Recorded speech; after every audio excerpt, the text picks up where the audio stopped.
Samsat Kota Makassar menggelar operasi penertiban pajak kendaraan. Nah, bagi pengendara yang terjaring operasi diwajibkan membayar tunggakan pajak kendaraan mereka di tempat.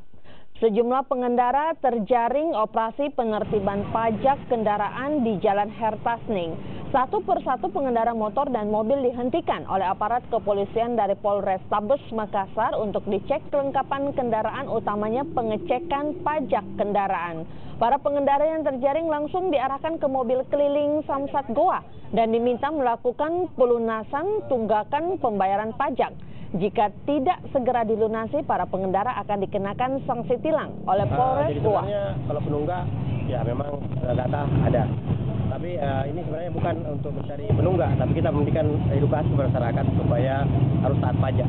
Karena tanpa membayar pajak juga, masyarakat tidak aman lah di jalan. Karena kelengkapan kendaraannya tidak memenuhi tetap persyaratan.